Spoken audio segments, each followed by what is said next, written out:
하나님이 우리를 사랑하는 것은 쉬웠을까요? 한 남자가 말기 간경화로 병원에 입원했습니다. 간이식을 받지 않으면 한 달 안에 사망할 것입니다. 다행히도 그에게는 아내와 두 자녀가 있었습니다. 의사는 아내에게 간이식 공여를 부탁했습니다. 하지만 아내는 그동안 그 사람 때문에 너무 힘들었다며 간이식을 거절했습니다. 큰아들도 역시 우리 가족은 아버지 때문에 인생이 망가졌습니다. 라고 말을 하며 간이식을 거절했습니다. 막내딸도 조용히 울면서 미안하지만 아버지를 용서할 수가 없어요. 라고 말을 하며 간이식을 거절했습니다. 결국 이 남자는 간을 구하지 못해 몇 주 뒤에 홀로 병원에서 숨을 거두었습니다. 누군가에게 나의 것을 나눈다는 것은 쉬운 일이 아닙니다. 특히 신체의 일부를 나눈다는 것은 어려운 일입니다. 가족과 나누는 것도 쉽지 않습니다. 그런데 하나님은 우리에게 자신의 생명을 나누어 주었습니다. 우리가 어떠한 자인지 몰라서가 아닙니다. 처음부터 끝까지 우리의 마음과 생각과 행동을 모두 지켜보셨습니다. 우리가 회개했을 때만 사랑하지 않았습니다. 여전히 우리가 죄인 되었을 때에 우리를 위하여 죽으셨습니다.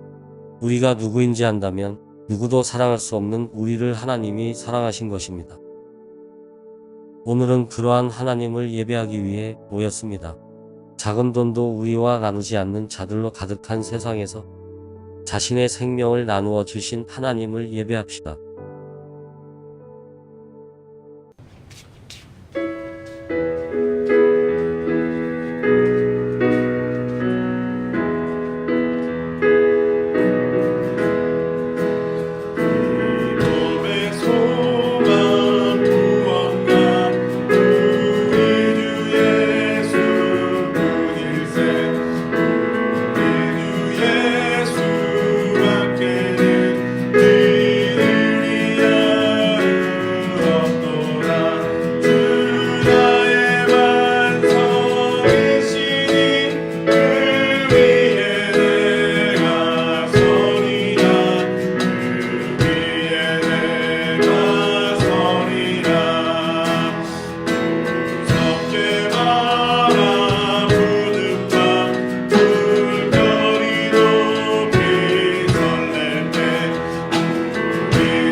성경은 동산 성전의 왕 같은 제사장 아담과 하와 이야기로 시작합니다.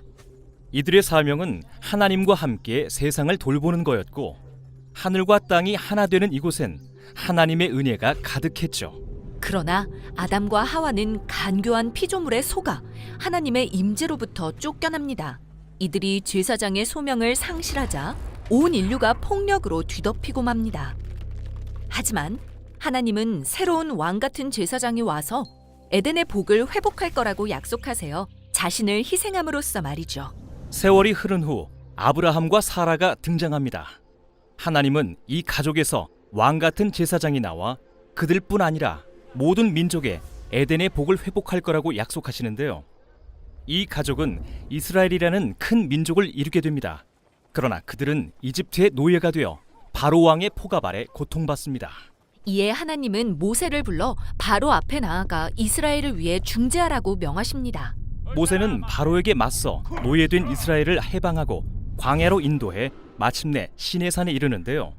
여기서 하나님은 온 이스라엘 앞에 나타나 제사장 나라가 되라고 초대하시죠. 아담과 하와가 에덴의 제사장이었던 것처럼 온 백성을 제사장으로 부르시는 건가요? 맞아요. 하지만 하나님을 두려워한 이스라엘이 그분의 임재로 나아가길 꺼리자 모세가 혼자 산으로 올라갑니다. 거기서 모세는 그 유명한 십계명을 받습니다.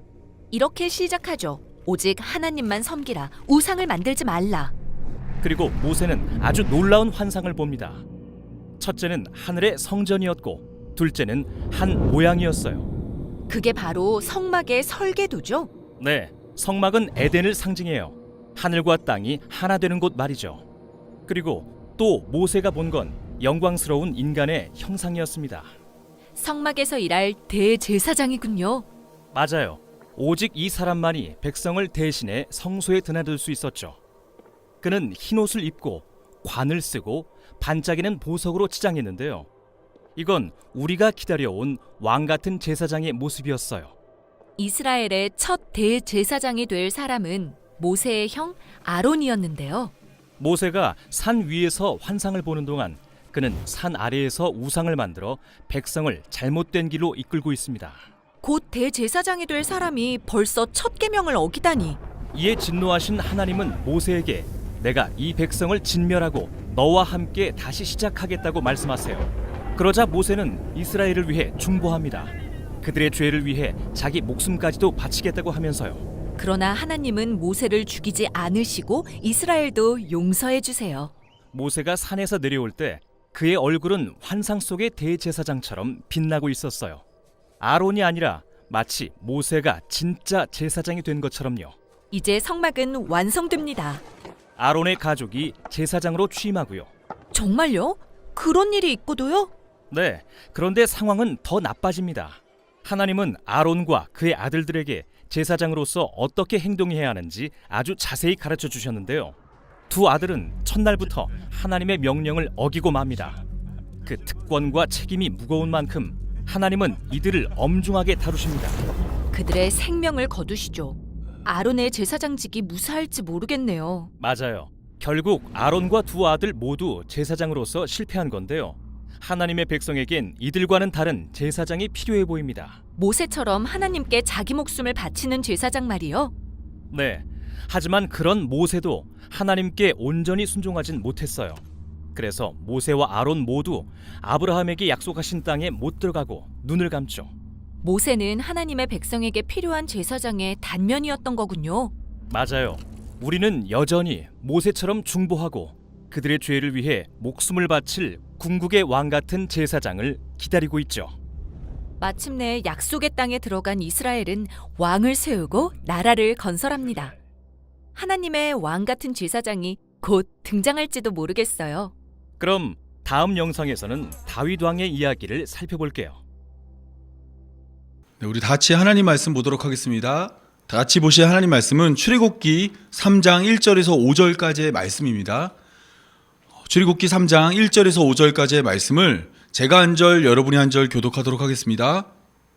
모세가 그의 장인 미디안 제사장 이드로의 양떼를 치더니 그 떼를 광야 서쪽으로 인도하여 하나님의 산 호렙에 이르매 여호와의 사자가 떨기나무 가운데로부터 나오는 불꽃 안에서 그에게 나타나시니라. 그가 보니 떨기나무에 불이 붙었으나 그 떨기나무가 사라지지 아니하는지라. 이에 모세가 이르되 내가 돌이켜 가서 이 큰 광경을 보리라. 떨기나무가 어찌하여 타지 아니하는고 하니 그때 여호와께서 그가 보려고 돌이켜 오는 것을 보신지라. 하나님이 떨기나무 가운데서 그를 불러 이르시되 모세야 모세야 하시매 그가 이르되 내가 여기 있나이다. 다 같이 읽겠습니다. 하나님이 이르시되 가까이 오지 말라. 내가 선 곳은 거룩한 땅이니 내 발에서 신을 벗으라. 아멘.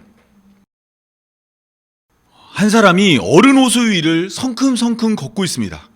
이 사람은 호수가 얼었을 것이라는 믿음으로 호수를 걷고 있습니다. 이때 이 사람의 생명은 호수가 얼었을 것이라는 믿음이 아니라 그가 믿고 있는 호수의 상태에 달려 있습니다.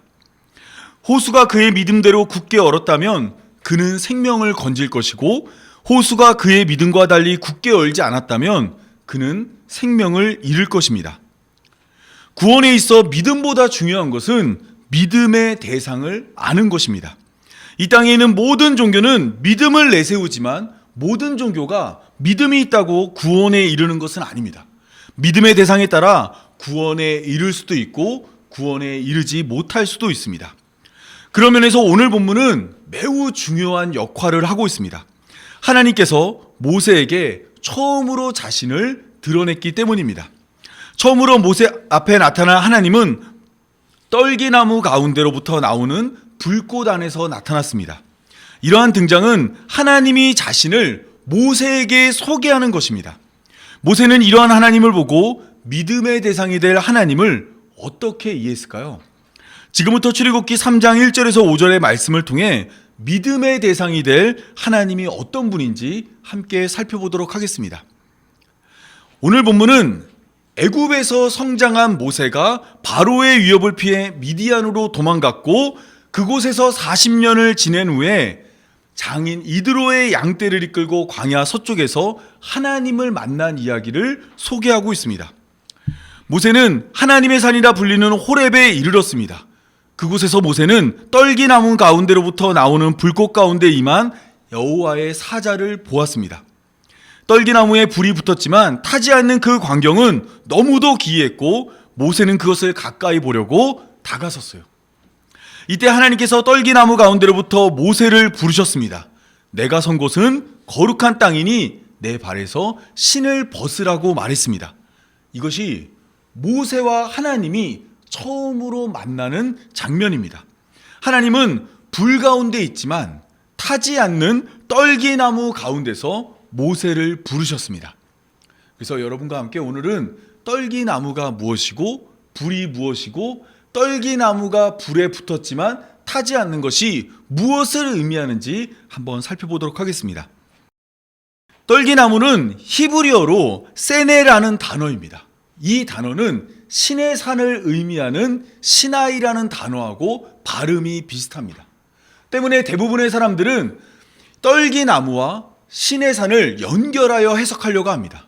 왜냐하면 출애굽한 이스라엘 백성들이 신의 산에서 하나님을 만났고 모세는 세네라고 불리는 떨기나무에서 하나님을 만났기 때문입니다. 신학적으로 떨기나무는 하나님의 임재가 이루어지는 거룩한 장소로 이해되었습니다. 그러나 식물학적으로 떨기나무는 사람에게 그리 유용한 나무가 아닙니다.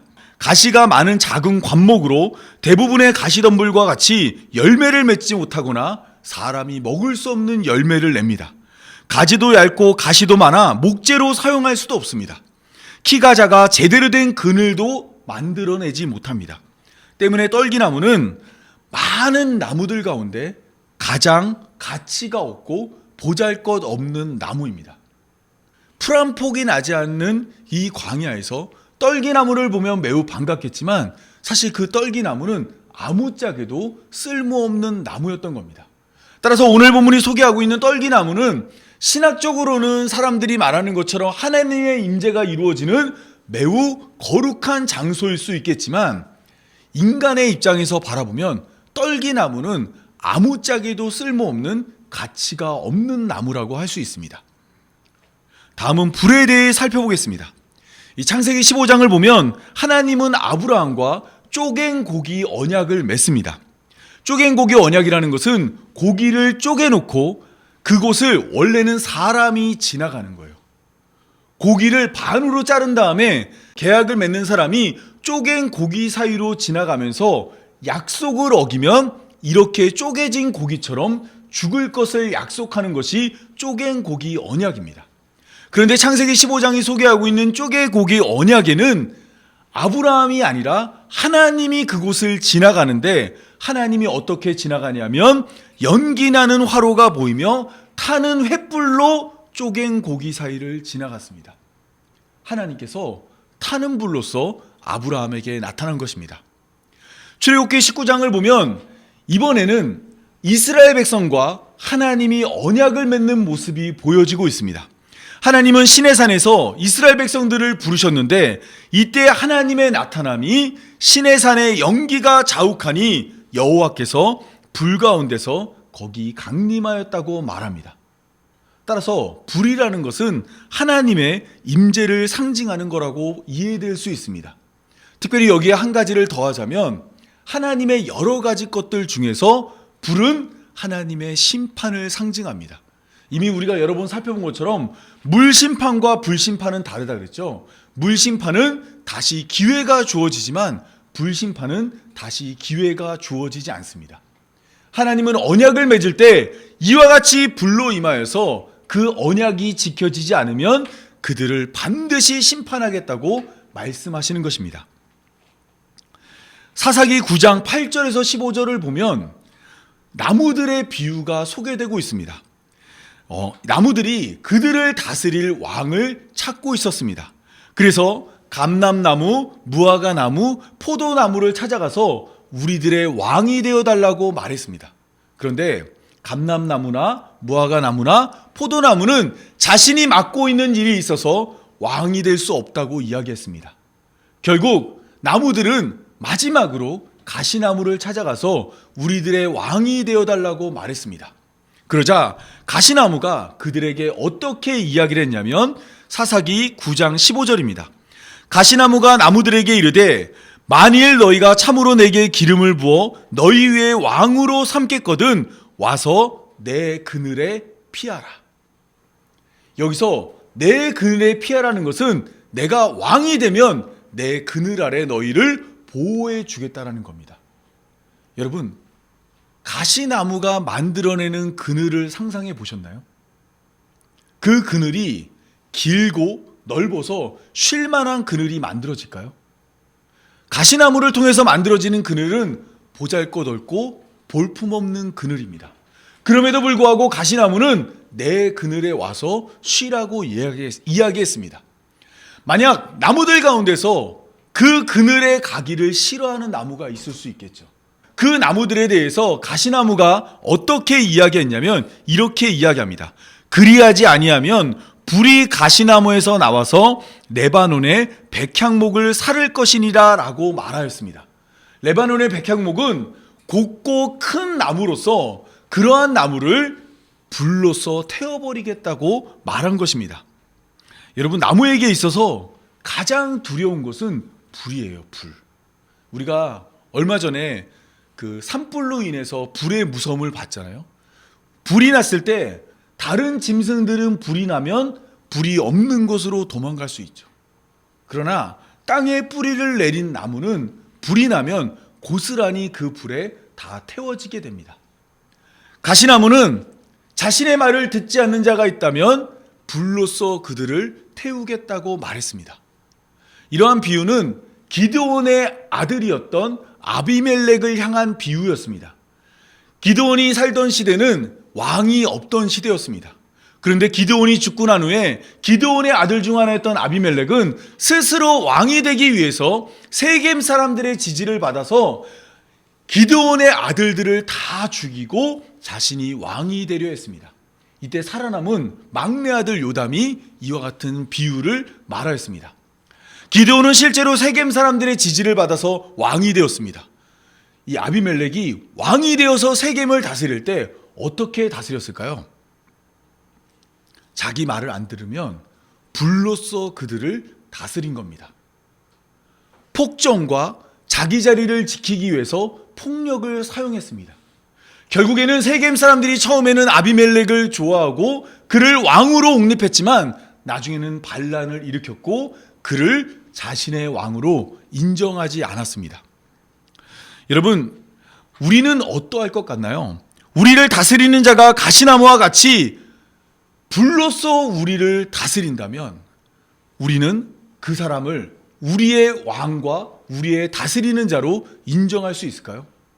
가시나무는 자기에게서 나오는 불로 다른 나무들을 다스리려고 그랬어요. 그랬더니 다른 나무들이 인정하지 않은 것입니다.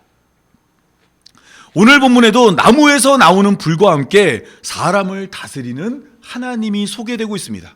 그런데 오늘 본문에 소개되는 하나님은 가시나무와 다릅니다. 사사기 9장이 소개하는 아비멜렉은 폭력으로 다른 나무들을 다스렸다면 오늘 본문이 소개하고 있는 떨기나무에서 나오는 불로 다스리는 하나님은 떨기나무를 태우지 않습니다. 여러분 잘 생각해 보시면 떨기나무가 있던 곳은 어디였냐면 사막과 같은 광야입니다. 매우 건조한 곳이에요. 그곳에서 떨기나무에게 불이 붙으면 옆에 스치기만 해도 이 떨기나무는 다 타버릴 것입니다. 그런데 떨기나무와 함께 등장한 하나님은 그를 태우지 않았습니다. 건조한 땅에서 스치기만 해도 불타 없어지는 떨기나무가 활활 타오르는 불 가운데서도 타지 않는 가운데 하나님이 나타난 것입니다. 이와 같은 모습으로 하나님이 모세에게 나타난 이유는 신명기 4장 36절에 의하면 하나님이 모세를 가르치기 위함이라고 말합니다. 여호와께서 너를 교훈하시려고 하늘에서부터 그의 음성을 내게 듣게 하시며 땅에서는 그의 큰 불을 내게 보이시고 내가 불 가운데서 나오는 그의 말씀을 듣게 하셨느니라. 무엇을 위해서 하나님이 불 가운데서 하나님의 음성을 듣게 했다고요? 여호와께서 너를 교훈하려고. 하나님께서는 모세에게 무언가를 가르치길 원했어요. 그래서 하나님은 모세에게 그냥 나타나는 것이 아니라 타는 불 가운데서 타지 않는 떨기나무와 함께 하나님이 나타난 겁니다. 그렇다면 하나님은 이를 통해 모세에게 무엇을 가르치길 원했을까요? 신명기 4장 32절에서 33절을 보면 이렇게 기록되어 있습니다. 내가 있기 전 하나님이 사람을 세상에 창조하신 날부터 지금까지 지나간 날을 상고하여 보라. 하늘이 이 끝에서 저 끝까지 이런 큰 일이 있었느냐? 이 일을 들은 적이 있느냐? 어떤 국민이 불 가운데서 말씀하시는 하나님의 음성을 너처럼 듣고 생존하였느냐? 하나님은 모세에게 자신을 소개하고 있는데 자신을 어떻게 소개하고 있냐면 불로 다른 사람을 죽이는 자가 아니라 불 가운데서도 그를 살려내는 자로 소개하고 있는 것입니다. 하나님은 누군가를 심판하는 분으로 모세에게 나타난 것이 아니라 심판 가운데 있어야 됨에도 은혜를 베풀어 살려내는 분으로 모세 앞에 나타난 것입니다. 때문에 이것을 보고 모세는 하나님이 어떠한 분인지 알게 되었습니다. 하나님이라는 분은 불로서 세상을 심판하는 분이 아니라 불 가운데서 가장 초라하고 보잘것없고 쓸모없는 떨기나무조차도 태우지 않는 분이라는 것을 알게 된 것입니다. 그래서 신명기 33장 16절에서 이와 같이 말합니다. 땅의 선물과 거기 충만한 것과 가시 떨기나무 가운데에 계시던 이의 은혜로 말미암아 복이 요셉의 머리에 그의 형제 중 구별한 자의 정수리에 임할지로다라고 말합니다. 여기서 가시떨기나무라고 소개된 이 표현은 우리가 방금 전에 살펴봤던 떨기나무와 동일한 단어입니다. 즉 하나님이 떨기나무 가운데서 나타났는데 그때 모세가 깨달은 하나님은 어떤 하나님이냐면 은혜를 베푸는 하나님이라는 것을 알게 된 거예요. 그리고 그러한 은혜로 말미암아 하나님을 보면 누구나 다 죽어야 돼요. 죄로 인해 죽어야 되는데 모세는 생명을 건진 겁니다. 이것이 떨기나무 가운데 나타난 하나님이 모세에게 가르치고 싶었던 거예요. 하나님은 누군가를 죽이는 하나님이 아니라 택한 자를 살려내는 하나님임을 모세에게 알려준 것입니다. 오늘 본문이 타는 불 가운데 타지 않는 떨기나무를 소개했다면 다니엘서 3장은 타는 불 가운데 타지 않는 세 사람을 소개합니다. 이들은 다니엘의 세 친구 사드락과 메삭과 아벳느고입니다. 다니엘의 세 친구는 느부갓네살 왕이 만든 신상에 절을 하지 않으므로 맹렬히 타는 풀무불에 던져지게 되었습니다. 이 풀무불은 쇠를 녹이거나 금속을 다루기 위해서 뜨거운 불로 이 금속을 녹이는 도구를 말합니다. 이곳에 들어가면 모든 것이 녹게 돼 있어요.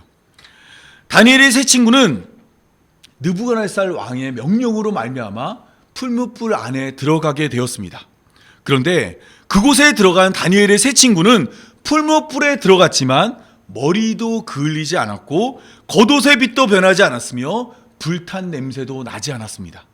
뜨거운 풀무불이 다니엘의 세 친구를 태우지 못한 것입니다. 그 이유는 다니엘의 세 친구와 함께한 사람 때문입니다. 느부갓네살 왕은 풀무불에 다니엘의 세 친구를 던졌는데 그는 풀무불 안에서 네 사람을 보았습니다. 다니엘의 세 친구 사드락과 메삭과 아벳느고 말고 한 사람이 더 있었던 것입니다.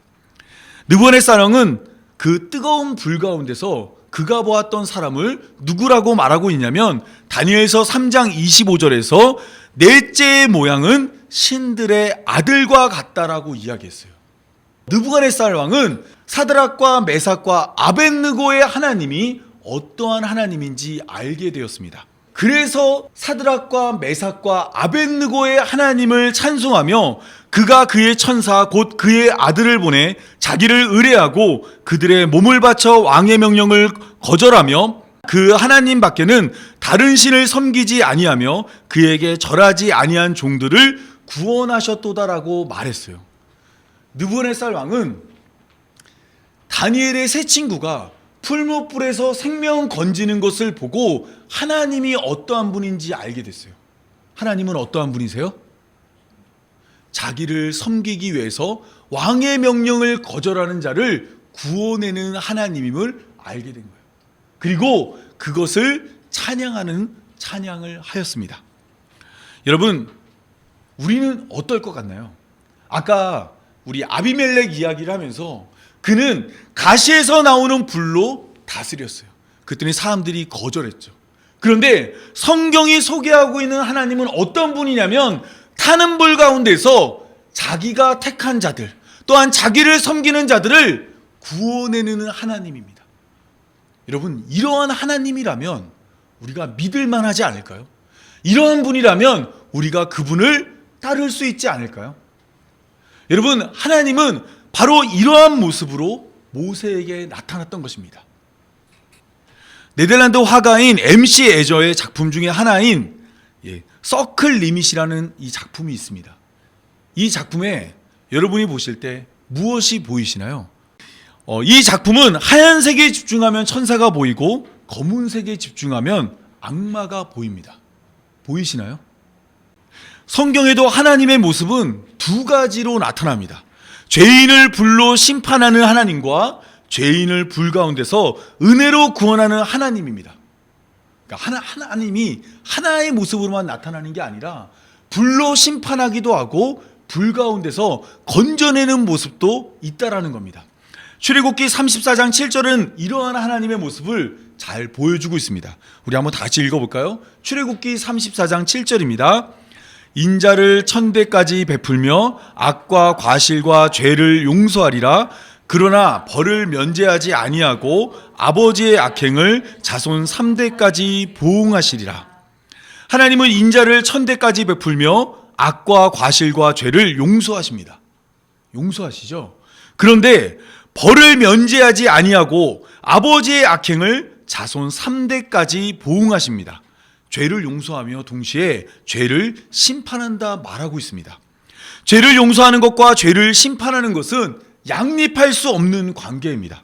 죄를 용서한다는 것은 죄를 심판하지 않는다는 것이고, 죄를 심판한다는 것은 죄를 용서하지 않는다는 것입니다. 그런데 하나님은 예수님을 통해 양립할 수 없는 관계를 양립하게 하였습니다. 죄를 용서하지 않는 하나님은 죄인을 반드시 심판합니다. 죄의 값은 사망으로 죄를 지은 자는 반드시 자신의 생명으로 죄의 값을 지불해야 합니다. 그런데 하나님은 자신의 하나밖에 없는 아들을 이 땅에 보내 죄의 값을 대신 지불하게 하였습니다.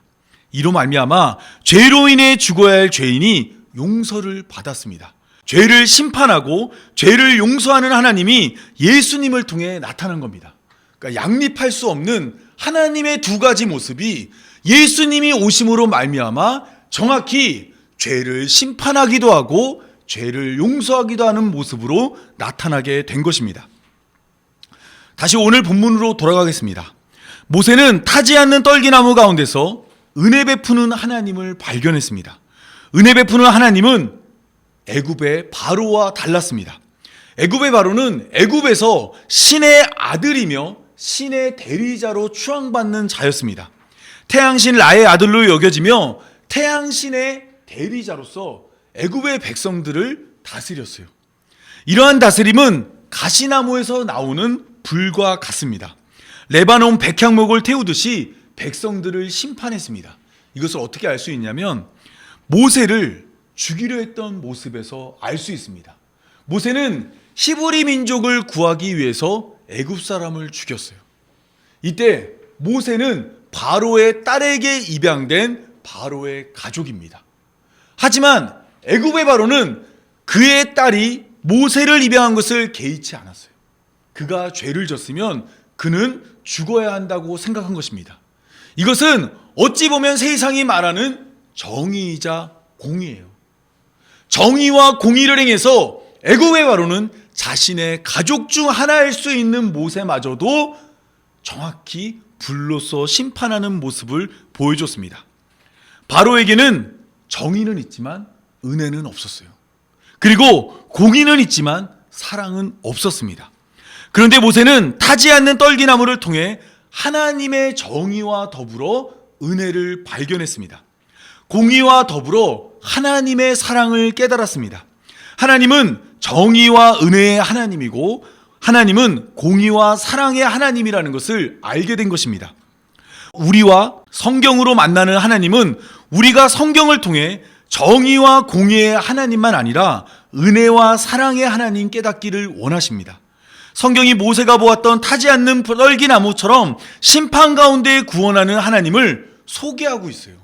그러니까 성경을 통해서 하나님이 자신을 계시하고 있는데 하나님의 그 모습에는 공의도 있고 은혜도 있는데 누군가는 공의만 보고 은혜를 보지 못하고 있습니다.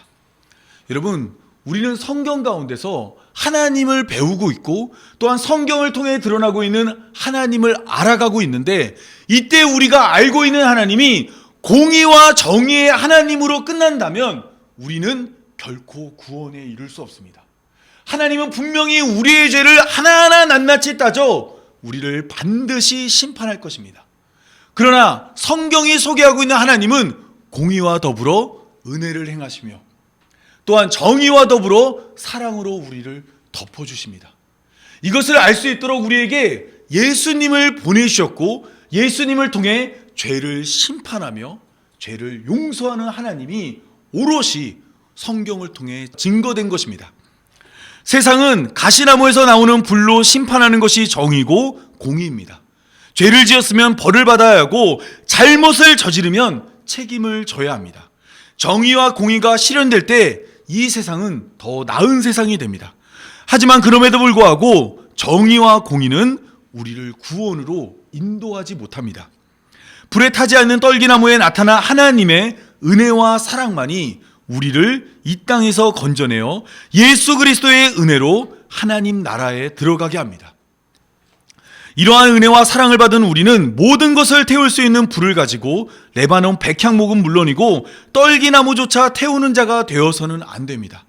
모든 것을 태우는 불로 모든 것을 태우고 나면 홀로 남겨지게 되고 다른 이를 태웠던 불이 결국에는 자신에게도 옮겨붙어 나 자신도 불태울 것이기 때문입니다.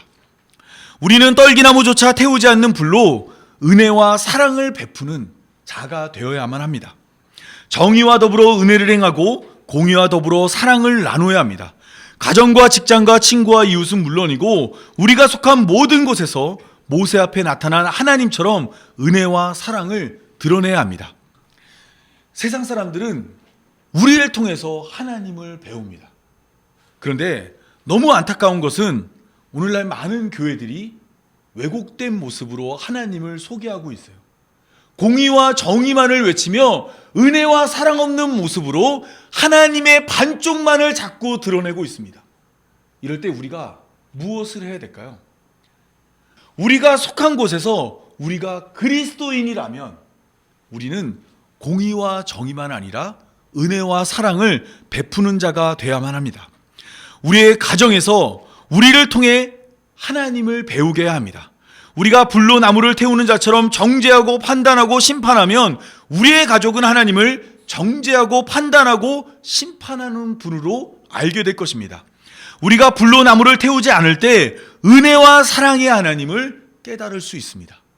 이게 진짜 어렵더라고요. 저도 저희 자식을 키우는데 은혜와 사랑으로 키우고 싶었어요. 그런데 자꾸 공의와 정의가 앞설 때가 있습니다. 근데 그것을 앞서고 나면 저도 불편하고 아이도 불편해지더라고요. 우리가 예수님의 사랑과 은혜로 구원받은 성도라면 그것을 우리의 직장과 가정과 친구들과 이웃들에게 행하고 보여주며 가르쳐야 합니다. 그래야 하나님이 어떤 분인지 알 수 있어요. 우리가 믿는 하나님은 우리를 타는 불로 심판하는 분이 아닙니다. 자신이 태워짐으로 말미암아 우리를 타는 불 가운데서 건져내었습니다. 이 하나님을 외움으로 이 하나님을 전하고 이 하나님을 따라 행하는 교회로 부름받은 성도의 삶이 되기 바라며 제가 기도함으로 오늘 말씀 맺도록 하겠습니다. 자, 기도하겠습니다. 거룩하신 하나님, 불 가운데서도 타지 않는 떨기나무처럼 공의와 정의의 하나님이며 은혜와 사랑의 하나님을 찬양합니다. 우리도 그 사랑과 은혜를 입은 자로서 정의만 외치지 않고 은혜를 나누게 하시고 심판의 불이 아니라 생명을 살리는 불이 되게 하여 주옵소서. 더 은혜 베풀고 더 사랑하며 더 나누는 삶이 되게 하여 주옵소서. 예수님이 우리를 사랑하신 것처럼 서로 사랑하는 삶이 되게 하여 주옵소서. 이 모든 말씀 우리 구주 예수님의 이름으로 기도합니다. 아멘. 가사를 생각하며 우리를 구원하시는 그 하나님을 찬양하기 원합니다. 내 영혼이 은총이고 중한 죄짐 벗고 보니 슬픔 많은 이 세상도 천국으로 화하도다. 할렐루야 찬양하세. 내 모든 죄 사함받고 주 예수와 동행하니 그 어디나 하늘나라. 주의 얼굴 뵙기 전에 멀리 뵈던 하늘나라 내 맘속에 이루어지니 날로 가깝도다. 할렐루야 찬양하세. 내 모든 죄 사함받고 주 예수와 동행하니 그 어디나 하늘나라. 높은 산이 거친 들이 조망이나 궁궐이나 내 주 예수 모신 곳이 그 어디나 하늘나라.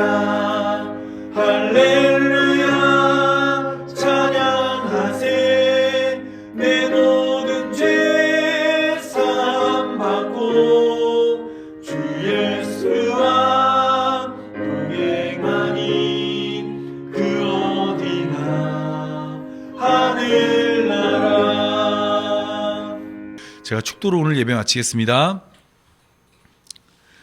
이제는 우리 주 예수 그리스도의 은혜와 하나님 아버지의 사랑과 성령의 인도하심이 믿음으로 다시 오실 예수님을 기다리는 모든 성도들과 영원토록 함께하길 간절히 축원하옵나이다.